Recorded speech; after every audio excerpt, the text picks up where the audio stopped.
I have to read that afterwards. Do it. Yeah. Yeah. Do it up. So let's do this, and he walked away. Yeah. I should have known. I was about to read up the YouTube things, but he said, "Are we ready?" And so I stopped it. I should have known. I just could have kept reading. That's.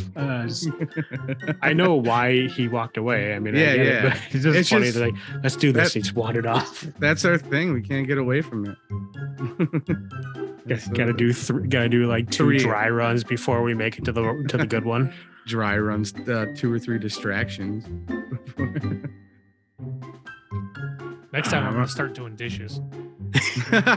Just start vacuuming in the middle. I'll vacuum. He does dishes. You Oh wipe god, that means I something have, down. I have to dust or something. Yeah. Fuck, I hate dusting.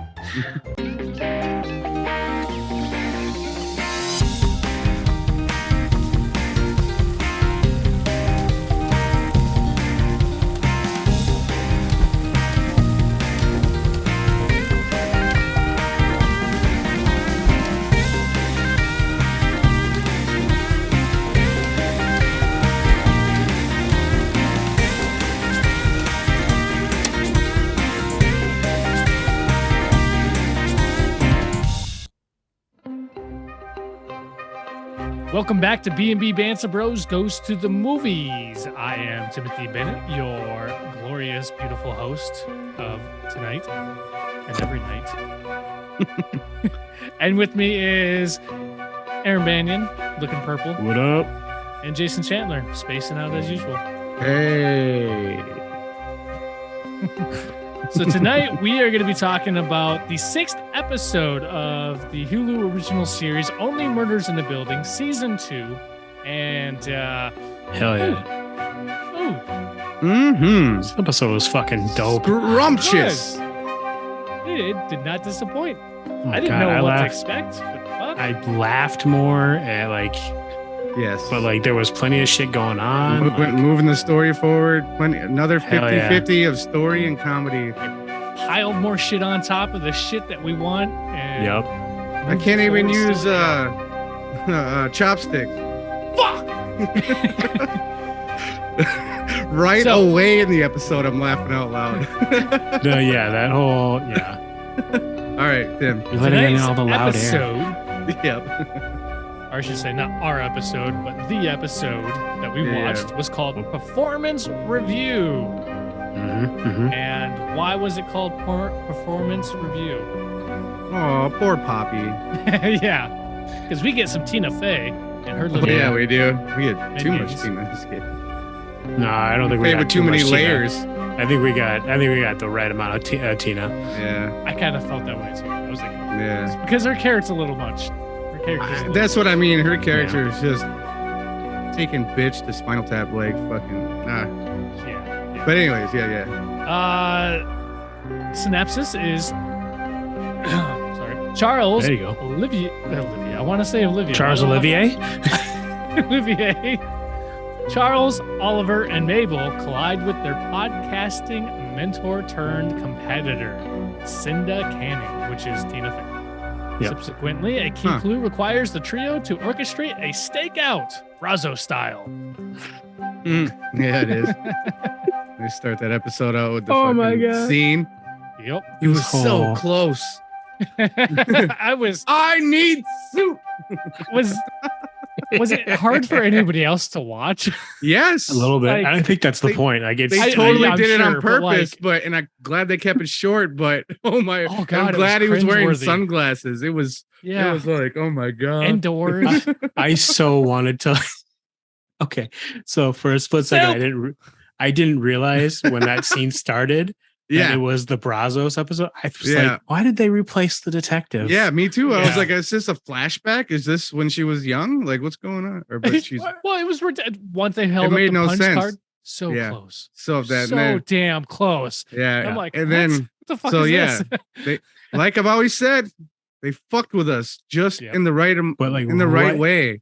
right away. before she said, "What do you think, Uncle B?" I was like, "Oh wait, no, this is Mhm. probably Oh, Brazzos." yeah. Like, and then he And then it pans Son to of a him. bitch. Yeah. Then pans to him Yeah. in the wheelchair. I'm like, oh yeah, that's right. They're being careful just in case He goes to prison. Do you know what else we got this episode that was amazing?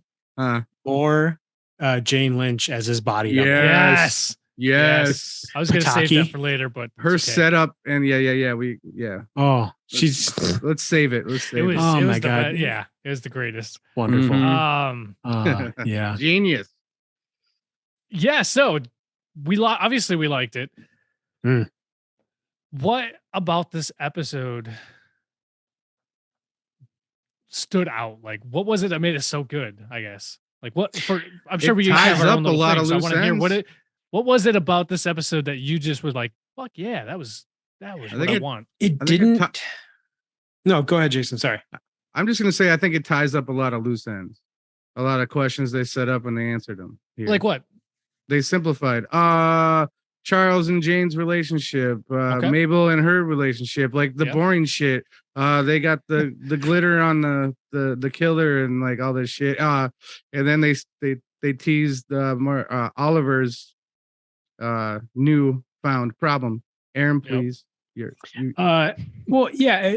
They brought closure to a couple things. Mhm. You know, mostly the romantic entanglements.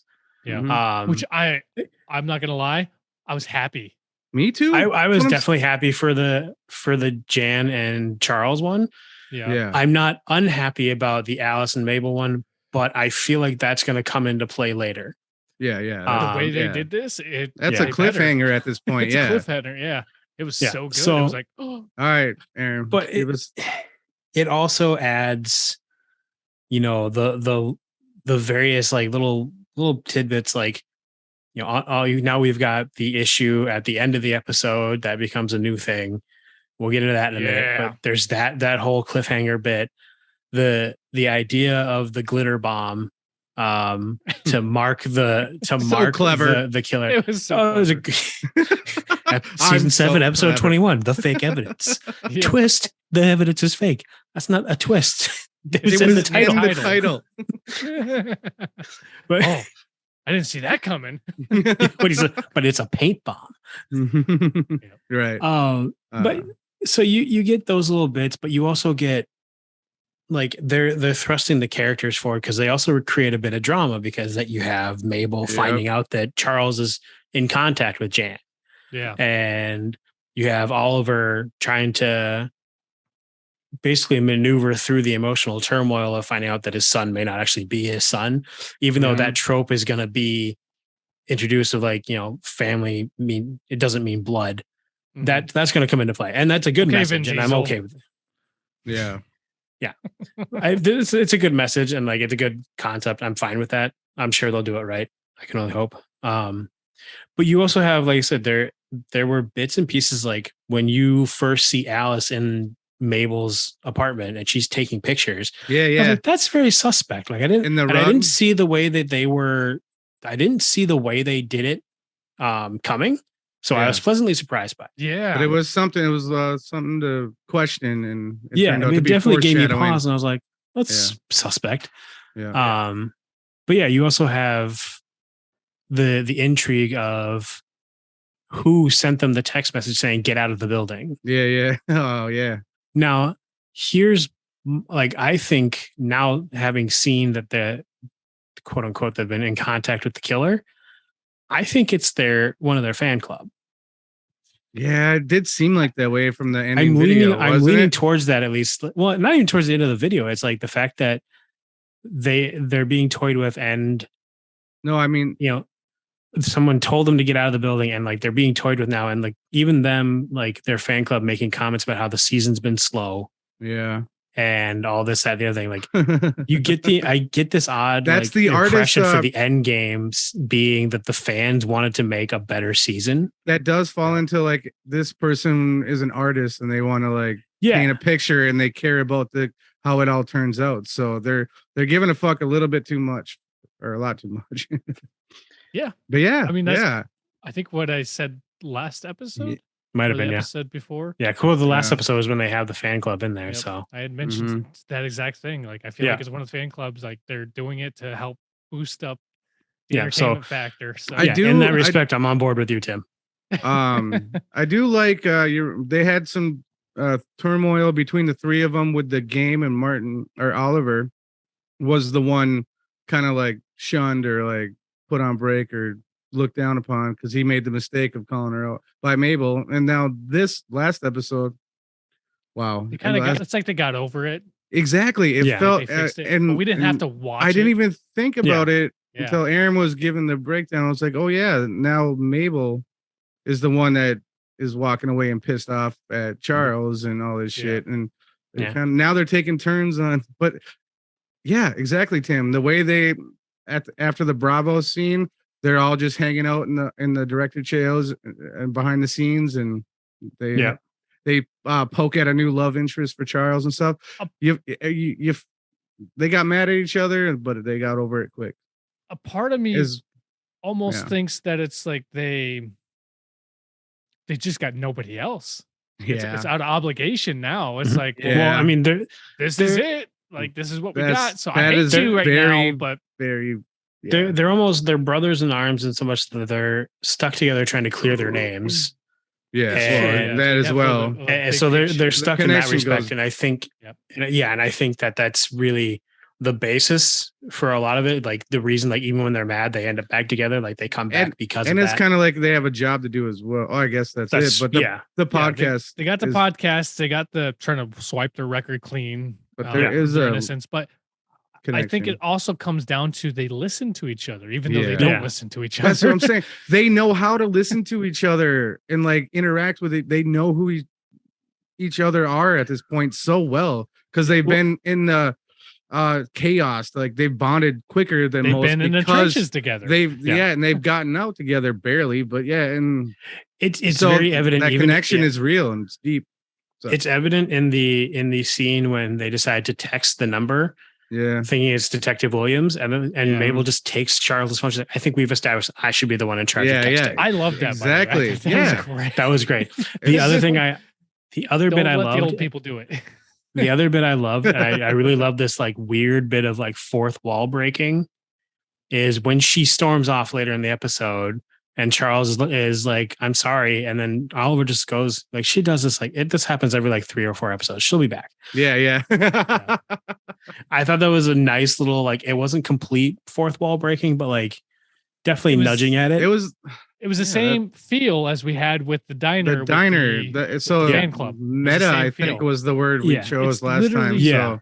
But that's what I'm saying. They just so subtle and smart. It's because they're self-aware of what they're doing. Their goal is the podcast. I should say the primary goal for Martin. And they're just joking at structure and shit. That's all it really is the podcast. Martin Short's that's his focus, is podcast or whatever. Yeah, that's all he's got. Yeah, it's all that's his art. Of. Yeah. But everybody else is just there. And then they're trying to clear their names, and then they get sucked into the interest, the intriguing drama, mystery that they're in too deep now. Well, and the beginning, I think, is the really interesting part of that, the whole like getting into their own dramas and stuff like that. Because I mean, you get the 3 separate pieces. You know, you have Mabel with Alice having breakfast. That's where we catch Alice taking pictures of the apartment. Yes. And they have their little exchange. There's like the hint about Mabel's dad. And then she's like, Alice is like, you never told me anything. But she's like, I kind of like that. It was like, well, that's interesting. Yeah. I was confused because what have I told you? Well, nothing. Well, because the way that pretty she much introduced nothing the conversation. Oh, you don't really tell me anything about it. I was like, well, what have I told you? Like, nothing. Well, I'd like to keep it that way. It just added that mystery again because we don't know what the fuck is going on. We don't know what the hell Mabel's deal is. But Mabel I loved her response though. I loved her comeback. Well, I'd like to keep it that way because I look at everybody's so focused on my past, and I look at you as something new, and that's what I want, is something to go forward. Yeah, you make me feel new. Like I like that. I like that because I don't blame her. It's an interesting way to look at the lens of a new relationship. Resetting life is hard, but it's still running away. Yeah.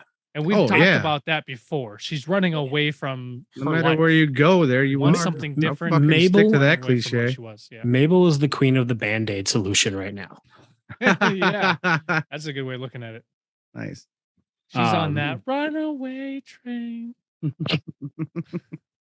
But then we have that. Then we have another conversation between Jan and Charles, and they're defining the relationship. And Charles makes a comment like, well, yeah, this is a little crazy. I mean, like we're not still together. And she's like, why? We never broke up. You tried to kill me. Yeah, so he's like, how many times I got to apologize for that? Yeah, it was. I love in this conversation, Charles doesn't say much. He just gives the obvious facial expressions. Because she starts with the thing about him like twirling the phone wire, and she's like, you either like very like something or uneasy hormones or something. It was something or very uneasy. He's like, she's like, oh yeah, do I make you feel like a teenager, hormonal? Or no, no, you're just really uneasy. And then he stops. But he just looks at her like, yeah, obviously we broke up. You tried to kill me, and like, what the fuck? You are kind of crazy. Like his lines are short and not overwritten. He kind of says it in that scene, and then it's brought back later. She's like, yeah, you tried to kill me. It's kind of implied. Oh yeah, Martin. And the Martin Short said that later. And Oliver says that later. It's implied. He's like, that's what I said. That's what I said. Yeah, I do like his reasoning that he's self-aware of his issue. Yeah. When they were talking about that, he's like, I spend 1 year trying to get in a relationship. I spend 1 year enjoying the relationship, and I spend 4 years trying to get out of the relationship. Yeah. He's like, I've never had to leave a woman. Yeah, it really shows you the kind of guy he is. And we've mentioned this before, that he is so uncomfortable and confident. He's a walking contradiction. Yeah. Like his body he's only confident denying his confidence. He's only confident when he's pretending to be Brazzos. And even then, that's when his confidence. Yeah. Well, I mean, what you've seen now. All we've seen, though, to be fair, is the rewrites from the studio because they're scared of his fucking future. But that's the thing about Charles is he's only comfortable when he's being this other character. Yeah. He's very aware of the fact that he himself is not. No, he's so self-aware. It's dangerous for his own good. He's so self-aware that it's almost like he psychologically creates this discomfort and awkwardness because he knows that's not real. But he'll allow Brazzos to be awesome and amazing and confident, but he won't allow himself to be. Yeah, so he balances his self-awareness balances out Oliver's dreams of grandeur. Yeah, is really what they do. They bring a balance to each other. Well, and we talked about how that sounds unhealthy mentally. Oh, there's definitely a codependent relationship. Every single one of heyday or whatever.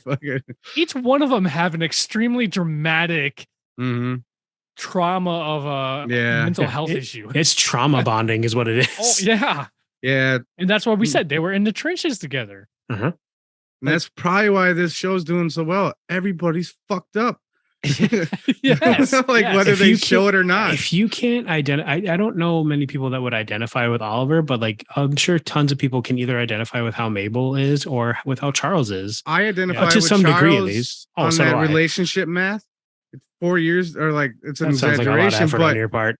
It's a lot. It's a big deal to break up with someone for all those fucking reasons. Yeah. It's for me. It sucks. It's I'm a pussy, a pushover. So I can honestly say I can't relate to any of these three. Maybe Selena to a point.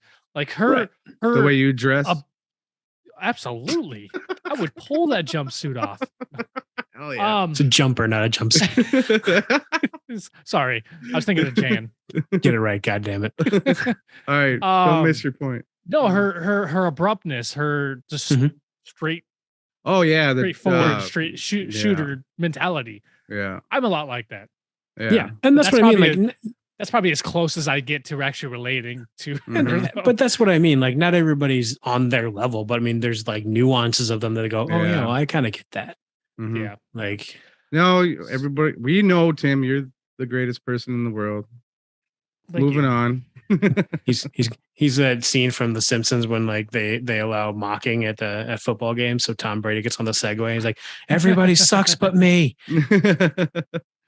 Where's my Segway? So out of the characters that we see, who do you think has the most, since we're talking about fucked upness, who do you think has the most fucked up situation? Because they all are individually going through their own shit. But who do you think in this episode has the most profound fuck up shit the hardest to deal with, the most emotional, whatever in it this is. episodes. In this, and it's particularly because we're talking about this episode. I'm gonna let you guys go first on this one because if you're just saying for this episode, well, because we gotta look at everything till this episode. Everything till that's a lot to think about, yeah. Because it's a build. No, it's not. It's not like everything in this is a build up. So what they're dealing with now is piled on from everything else they went through. Yeah. But they're all evenly fucked up in their own different categories. We're not invalidating someone else's fucked upness. We're just wondering who you think has the most to deal with. Shit. Yeah. Piled on their plate. To deal with. Yeah. We're not trying to judge them. Fair enough. Yeah. We're not invalidating anybody's. All right. They all are pretty valid. Well, we'll jump into that in a second. All right. You guys got me on your page.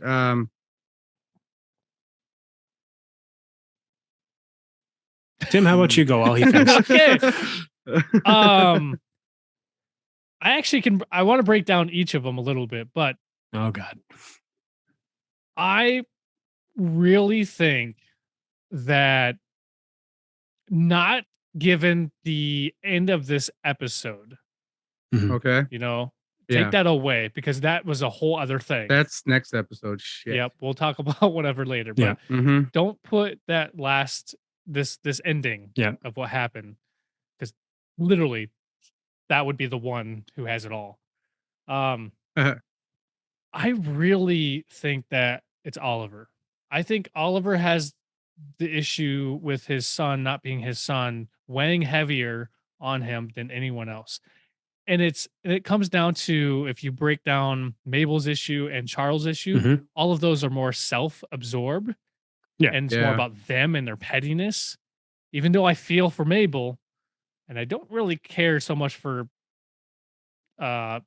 Charles's issue. He's already beaten himself up enough. We don't need to add on to that pile. Yep. But Mabel's is just bad situation. Oliver has the real shit. Yeah, it's true. It's eating him up. He's got a longtime friend that's like damn near ready to fucking kill him, and now he turns out to possibly be the real father of his child. Yeah, I don't even think the fact that that Nathan Lane wants to kill him factors in. He's really just preoccupied with the fact that his son is possibly not his. And, I mean, the fact that Nathan Lane wants to kill him doesn't help, but I don't think that's even factored into his thought process. That's a deep dive, and I would have to agree. Yeah. The only factor is it may be that he is the father of his son. Nathan Lane's intent for him is really what doesn't bug him. And that's my view. Honestly, I feel the most for Oliver. I really do. Like when they were in the car and everybody's like, "Oh, I'm so sorry." I will honestly say, I got upset for Oliver that these fuckers don't give a shit about the fact that his son may not be his son, and that's eating him alive. But they expect everybody else to care about their shit. Like the one now, in fairness, Oliver kind of does it to himself. Yeah, he's kind of talking to random that's people not the point. about the problem in the lounge, in the waiting room. Does anybody else have a dry mouth? That was good, Martin Short. That's my person. I agree with you in a lot of ways. I will say that if I had to do it from what's the word? The one that resonated most with me, I guess, is Charles, just because I feel awkward a lot of times myself, and being lonely, I get those feelings. So if I'm placing myself in the situation, and looking at each one, I probably identify with Charles the most, but I agree with your reasoning on Oliver being the most heavy. And that's, but I will also say, if you look at it from the outside as a viewer, I really think that that's going to get taken care of a lot better than Charles's neuroses will. Yeah. And Mabel's, to be honest, I feel like a lot of Mabel's shit is her own doing. Yeah. So is Charles to a point. He allows it to happen to himself. Mabel she puts herself in the situation, which is why I said it's situational. So, for sure. But yeah, that's how I feel about it. Like I say, I agree with you that objectively, Oliver's probably got the heaviest load. Yeah. But as a subjectively, I would say Charles is the one I identify with. All right. So, what about you, Jason? I agree with you, Tim. Thank you. Yeah. No, I really do.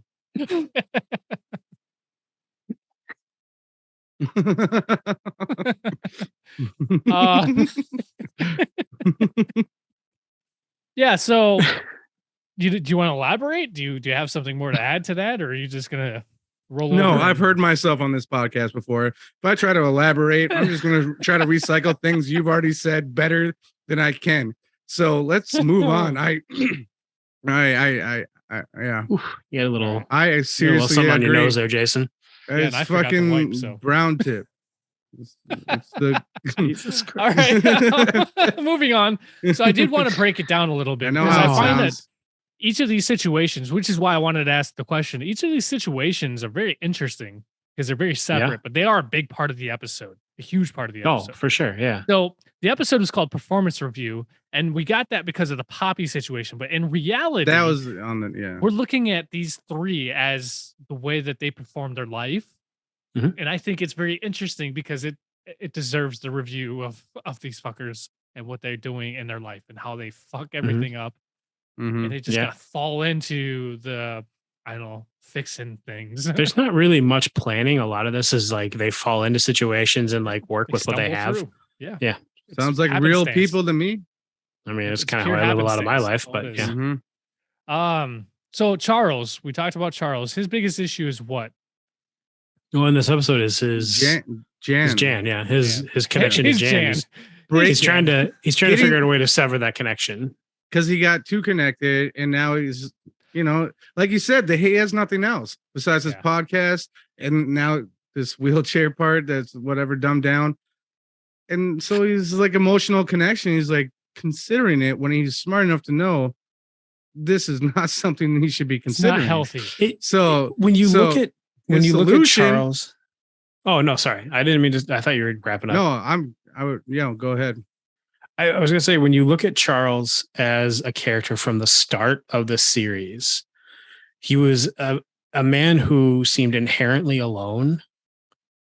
And so to all of a sudden have all these people that matter to him, I'm sure the idea that he has to not have someone in his life is a completely foreign concept to him. Like, and he doesn't know how to handle it. And it's not an excuse, and a lot of it's been done to himself, but like he's gotten to a point where he's comfortable being alone, and then to have all these people inserted into his existence and to matter all of a sudden. We're all cooks, and we're all used to having a routine and a certain way of doing things. It's as if somebody else came on your line after you just set everything up and everything's running smoothly and decide to shift things around. You still have everything you need, but it's not going to make it as smooth for you. Yeah. It fucks you up because it's not the way you do it. Yeah. And that's kind of what this situation is he has his way. He's so used to just doing it this way and being this way. Kind of, but it's going to take a while, but it will benefit from them shifting his line around. He just has to get adapting and that's what he's doing. He's adapting, but sorry.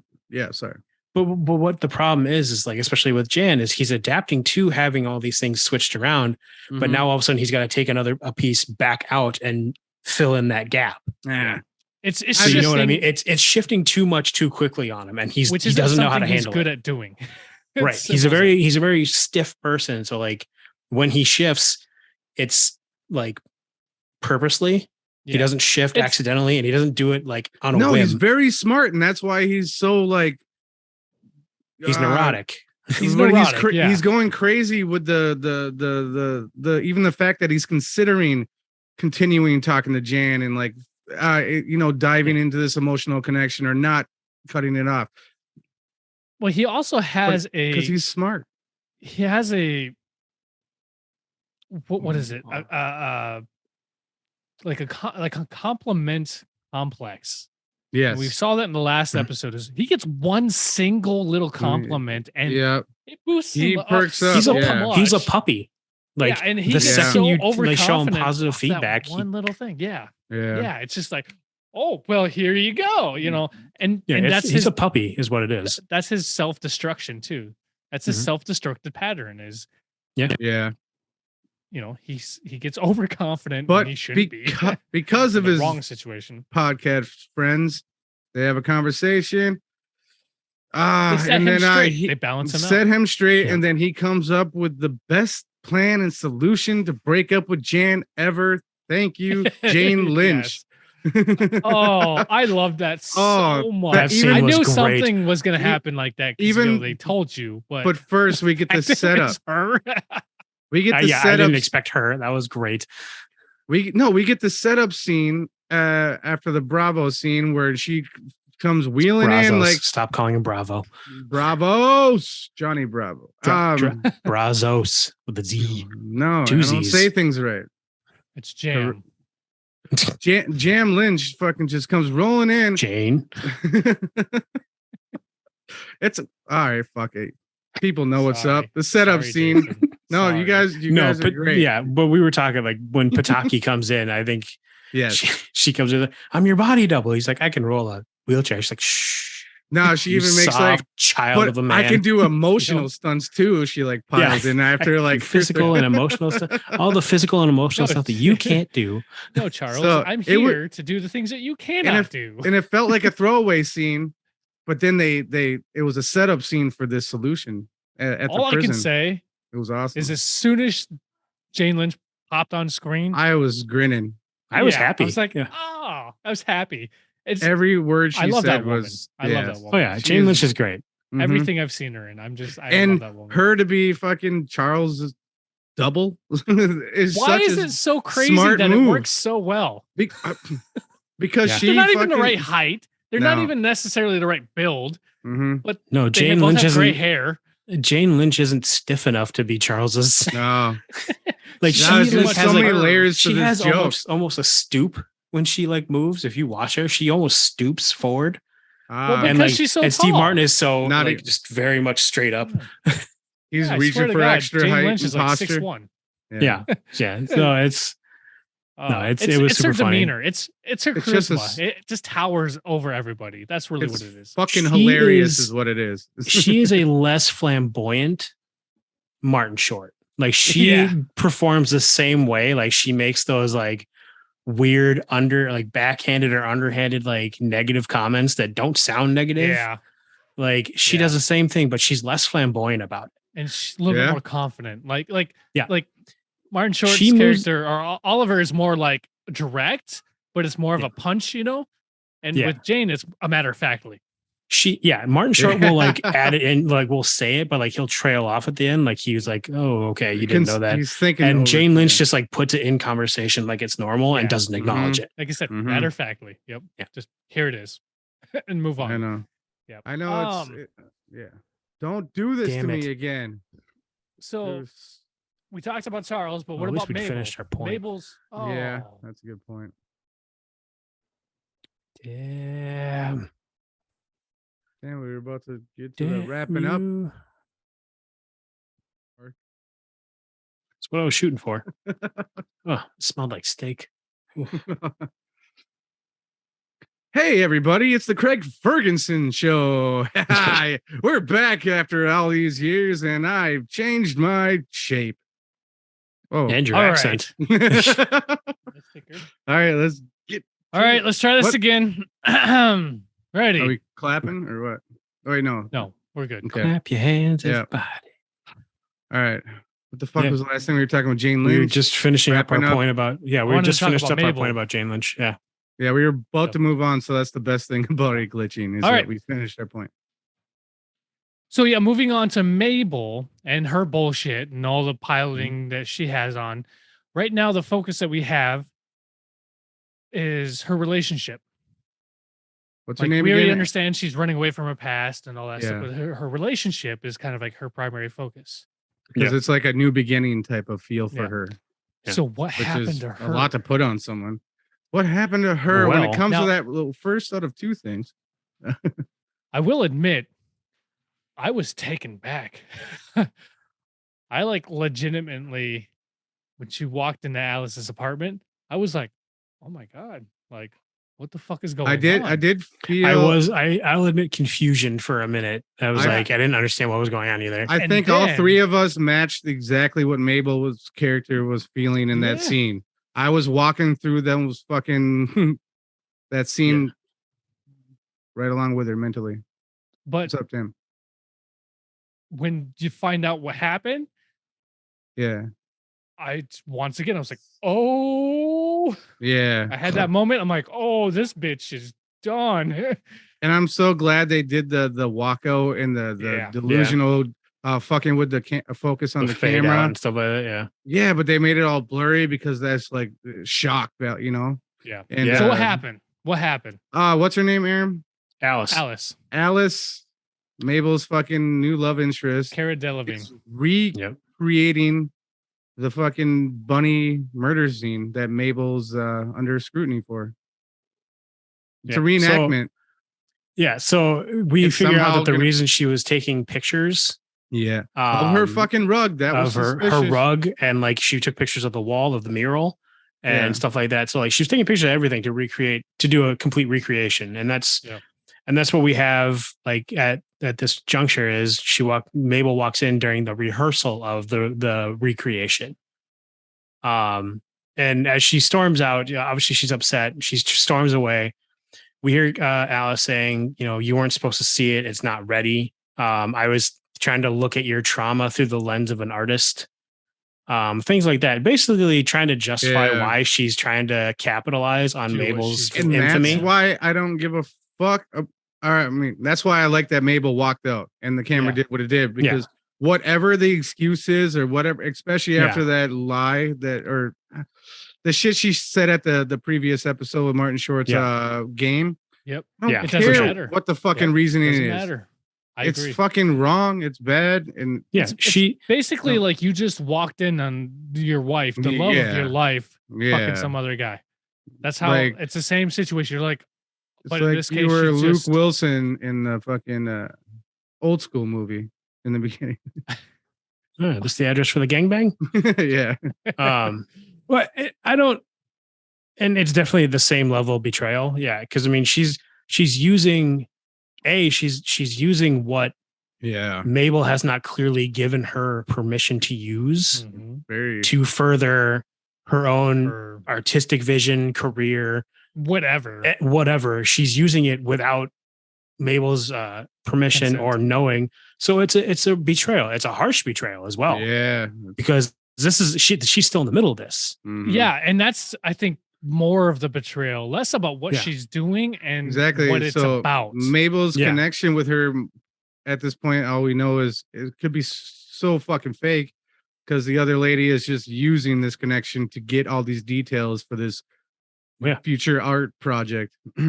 Exactly. It's fucked up. And that's fucked up. And it plays into the idea like that's how Mabel met her, was because she blew up as Bloody Mabel, and all of a sudden Alice hit her up on Instagram, and like that was how they connected at first. So you wonder how true the relationship was at that point. That's what I was about to say. Yep, I agree with that. And this does kind of tell me that this lady is not the killer. I mean, no. I don't There's think this she's not the killer. She's an asshole, but she's not she's an asshole. So I hope she's done and they just fucking a phone call and that's it for the rest of the season. Now, not that it matters, but I found Cara Delevingne to be I don't like her. Very, very unattractive in this show. And I mean, I don't find her that attractive in general. I don't either. Yeah. But for somebody who's supposed to be a model, is she? That's where she was. That's what she was before she was an actress. She's a fashion model or whatever in Europe. But I guess you got the bone structure for it, but I don't. She's got a very mannish face. She does. She looks like a boy. She's always looks like a boy. That's part of the popular thing right now when it comes to models. But she's also in her 30s. She's not much younger than us, if not around our age. So fair enough. She's been a model for quite some time. Okay, but I completely I didn't like. I hope she's done and gone, because even Selena does not look comfortable like acting with this lady in the beginning with the dad conversation on the couch. It's like I don't know. I just feel something like it wasn't believable. She's not feeling No. it. She's not feeling this. Yeah. Yeah. It's like a lack of chemistry. I don't know what it is. It's just, I don't even want to begin to guess, but you're feeling it too, right, Tim? Yeah. It's just no, I am. it's just I've seen her better, so much better in other scenes, but every time she's with this lady, it just falls flat. I agree. There's nothing there. I agree. I felt like the scene from The Kiss. Yep. Yeah. I felt the same way. Yeah. Yeah. The that only little, time was the last episode. I didn't mind. I was her gonna say in the last that. episode. but like they had other people a lot of the time to act off of. Yes. So that I think It that was wasn't helpful. just That them. those two together had no chemistry. Their one-on-ones not Yeah, happening. doesn't work. Yeah. Doesn't work. All right. Yeah, I mean, but So her whole situation is fucked up. And I Yeah. feel for her. I really do. And I agree with you, Jason. I love that she got all disorientated and just left. yeah. I love that because Mm-hmm. what else would you fucking do? It's either that or you stab the bitch. So, and she can't do Right. that because that's what She's she's already known in trouble for. for stabbing one person Oh and shit! chopping Though. their finger off. This happens. Yeah. This happens after the car scene. We see the car again, right? Or is this a new car from season 1? The hell are you talking about? It's When they're sitting Oliver's in this- car. Yeah. when Okay, there's- cool. Yeah. I like that car. Yeah, I'm happy bomb. to see it again. But this, I'm not gonna, Jason. I'm sorry to interrupt. No. I agree. I actually looked at this car a little Yep, bit more me too. in this episode. I was looking at the interior. I was looking at the leather and me stuff too. like that. I'm like, oh my god, it's a really nice looking car. Yeah, I was looking at the steering wheel and it's got this like under ovalness, and I don't know. So much character to it. I was admiring the car a lot. in And I this one believe too, it's so- Oliver. Yeah, Aaron Martin It's said Oliver's car. Yeah. Fuck Yeah, yeah. it's So Oliver's we got. car. So the scene where they're planting the glitter bomb. And then they're chatting and they get distracted with the Jane and Charlie situation. Jan and Charlie. Damn it. I even tried to take it Jam. slow. It didn't work. Jam So and that Charlie. advice, take it slow. Kids, it doesn't work. But Stay in But- school. But we were talking about that fucking bloody Mabel reenactment scene from her girlfriend. And before that happens, this is all when Mabel storms off from the conversation in the car about Charlie and Jan. And I thought that was a great scene. I was happy to see the car again, and then for them to be such in a heated moment of discussion to not notice the bomb go off, and us to see it in the background and the way they shot I that, love that too. it fucking smooth. To see the guy like for a good Yeah. 30 seconds to a minute, like Yeah. on the ground, like with Yeah. glitter Yeah. all over him. I Yeah. thought that was great too. And when So when they finally see it, and they're like, God, what was in there? He's like, a pound of glitter, a pound of rubber cement, and like a smidge of C4. I call it a Mariah. I call it the Mariah. So then that scene, Mabel, they don't find the fucking glitter victim or marked person. Well, yeah, Uh, they which ran off, and then that implies- Mabel ran off, and that was it. Yeah. The other two And, didn't because they're also old. here is where Charles gets the epiphany for this the breakup solution I don't have that to we break up with her. discussed. Yep. And I didn't want to skip over the car scene because I just The thought car it was scene is great. Well, I It was, think it was this, a pinnacle point. So And you're Yeah. yeah. and I think the build-up scene before that, when they discuss the plan and they're texting, they find out that the cop that they were texting is in Denver, so it's not the cop. on and maternity leave. they find out that Yeah. it's the killer. Or that's what they assume at this point, that it's the Oh, killer that yeah. they've been texting. We're There's texting no the killer! confirmation. We're working our way backwards at this point. Who's that fucking tall guy? Rappaport? Yeah. Michael Rappaport, yeah, He came back. yeah, he's Detective Krebs. And he was in that scene that you guys were just talking about when they find out, he's the one that gave the line. She's on maternity. Yeah. So that's her he was partner. funny. Fucking podcasting now. Yeah. Yeah. And my other favorite part is Sling is like, why are we here for this? And she was about to say, and he just cuts her off to be yelled at. Yeah. I fucking loved it. Michael Rappaport. I love Michael Rappaport He's as a an little- actor. He's so funny. He's so Um, over the top, but it's like it shouldn't work, but it does. He's Yeah. funny when he's given the chance, but he's also a great dramatic actor. So like Yeah. he's the perfect He's guy to have in that role. His He's shit, really his talented, catalog yeah. is vast. Yeah, Yep. he's not a one. He's so tall. He is. Him and But no, Conan they- O'Brien. to really kind of cash in on that, like we're not cash in, but They find out that they've been texting. They assume the killer. There's no confirmation. It was somebody posing as Detective Williams. Just assumed. Yeah, no. Charles assumed it was Detective Williams because it was his phone. He got the text message. So and they try to say, oh, we've got evidence. Like we want you to run fingerprints. Blah blah blah. And don't they get the text message? Don't tell anybody else. I'm the only one in the NYPD that thinks you're dumb. You're too dumb to have done this. Yeah. And they all just kind of that was rude, but noted. I think that was the Oliver line. And even Mabel's rude, reaction is well, he's not really wrong. Yeah. So that's where we get the Brazzos idea, episode season 7, episode 21, the fake evidence. Yeah. So great build up episode or scene. My point of bringing it back around, the killer is now is marked with glitter. Yep. And glitter never dies. It's the herpes of the arts and craft world. Yep. Did Oliver say that, or you just? No, that's the line I used. Nice. It never goes away. So now we have that. So the killer ran off, or the suspect, but they're marked for so. Yeah, so covered in red glitter, wearing a black sweatshirt and pants and everything, all covered. Now we get to Mabel on the subway. Yep. Yes. Yeah. Right after she leaves her Alice's apartment. After she found out the news, Poppy was calling her, trying to tell her all about this shit. Oh, no, that's the other thing I want to say before we get to the Mabel. Poppy becomes betrayed, or she betrays. Choose your words. Cinda. Too many words. Yeah, Cinda Canning. She basically Cinda. She asked Cinda for a performance review, and this is Tina Fey.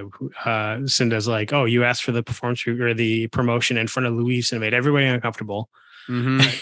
And then basically told her she'll never get a promotion. And she's like, "I was told by I can't remember who when I was an intern at the Post as so and so." By the way, great quote. It is. It is. Never be really great at a job you don't want. And she was a real cunt. Yeah. Great quote. Great quote. That's how I feel about cooking. Yeah. It made me think about my choices in life too. It was a great quote. I spent my 10,000 hours on something I didn't want to do forever. It's a little cynical, but it's spot on. Not wrong. No. Yeah. I feel like that. I'm good at cooking. I just don't I don't want to cook. It's not what I want, but I'm good at it. What's left for me to do this another 20 years? Fuck! Right? Yeah. Yeah, exactly. Always remember, eagles may soar, but weasels don't get sucked into jet engines. Unless you throw one. Yeah, it's true. Anything's possible nowadays. She goes in the elevator, or not the elevator. Goes into the she gets on the train in the elevator. Secret passageway. She goes into the subway. Yeah. She's basically Poppy's trying to tell her that Cinda has been using false information and is a bad guy. She says she lies. She gives her not pertinent information about lies, but is hinting that there's more to it, because she lies about this stuff. She says she knows where the skeletons are buried. Yeah. Or something like that. Yeah, where the bodies are buried. That's basically the point. But she's so fucking weird and awkward. Oh my God, maybe I should date her. Oh God, I don't want to see the product of that union. Nope. That would be Charles. We would only have each other. Charles' dream. 1 and 1. But yeah, so Mabel. Oh, do you want to do it? No. I thought you weren't going to, so I tried. Oh, I didn't mean to. Who do we see in the subway? So Mabel's sitting down, and then she looks to her right, and there is a figure all in black with red glitter stuck all over. Yep. And they then proceed to start moving towards Mabel. Mm-hmm. And that's what you really see from that scene. You get Mabel's face going, "Oh shit." Oh, yeah. And then it cuts to whatever. It cuts to Charles in his apartment. And Oliver basically storming and saying, "Okay, they said they have my DNA results in 36 hours, and here I am refreshing my inbox, and I have nothing." And he's ranting and stuff like that. And then finally, Charles just goes, "You can stay here until you get your email." And he's like, "Thank you." And he just sits down. You to South American salsa. The line Oliver says, "I really want a big bowl of tzatziki, but Greek food is triggering for me right now." Yeah. and so Charles says, "You can stay here and wait for your email." And he's like, "And while you're here, I can introduce you to the eclectic mix of South American salsas." And you hear, and Oliver just goes, just a sigh, just a sigh. And then you cut to something. I forget. They put mango in here? Yeah. Yeah, it cuts back. Like, yeah, just put the mango in. It's so efficient. Just put the mango in. It's brilliant. And they've got like guacamole and like a stone bowl and like however many salsas. And then you get Oliver gets ding. Gets a message. He thinks it's his email, but it's actually a message from Will. Yeah. And which is a video shared. I could give you a hug, but I don't really like hugs. Oh yeah, my favorite awkward hug ever. At the end of the scene. But it's a video of Mabel in the altercation with the man in black on the train and her stabbing him. Yeah. And so you hear people calling out, "Bloody Mabel strikes again." And that's like when Charles and Oliver look at you, and then Oliver goes, "I think I'd take that hug now." Mm-hmm. And so they look very uncomfortable trying to hug. It's like two puzzle pieces that look exactly like they fit, but then you realize that they don't. It's the hug from Step Brothers. Yeah, well, it's the hug from Step Brothers without the violence. Yeah, it's without the violence. It's just the awkwardness of that hug. Without the violent aspects. Oh, it was great though. It was great. I did. I like. They're at arm length away too. They don't come in with their body. It's just the arms. Yeah, they hug like Voldemort hugs Malfoy at the end of the Deathly Hallows.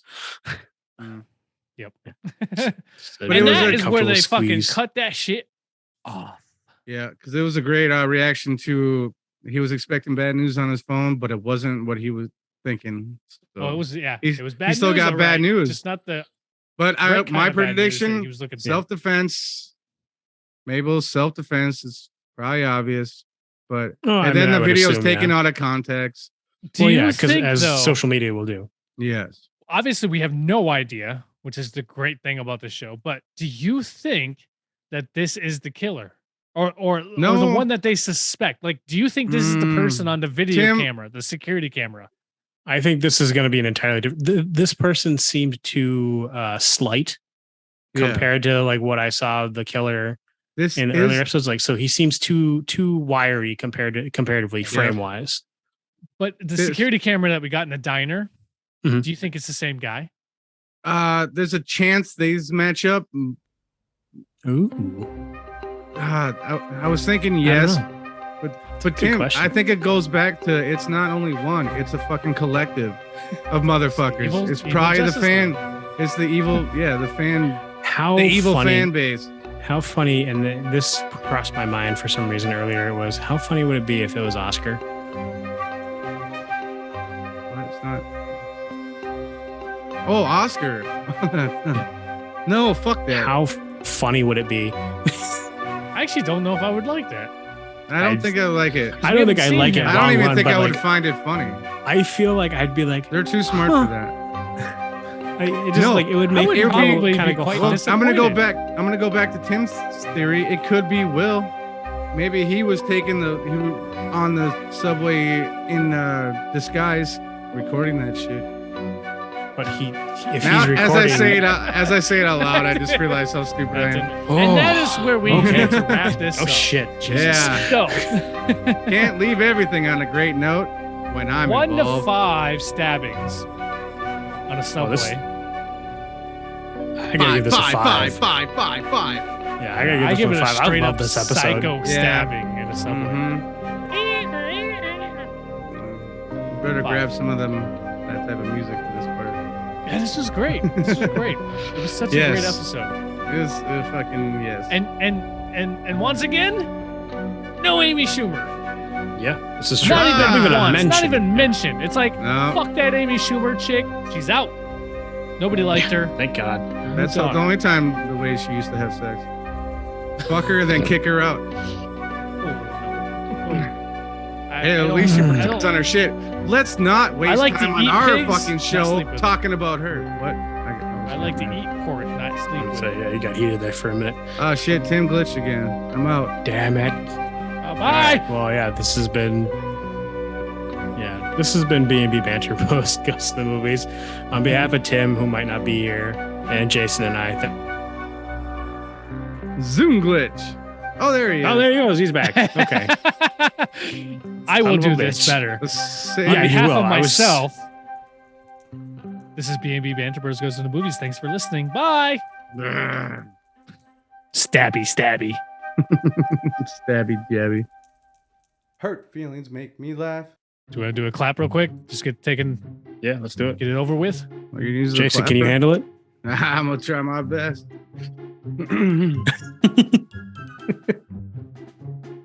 One, two, three.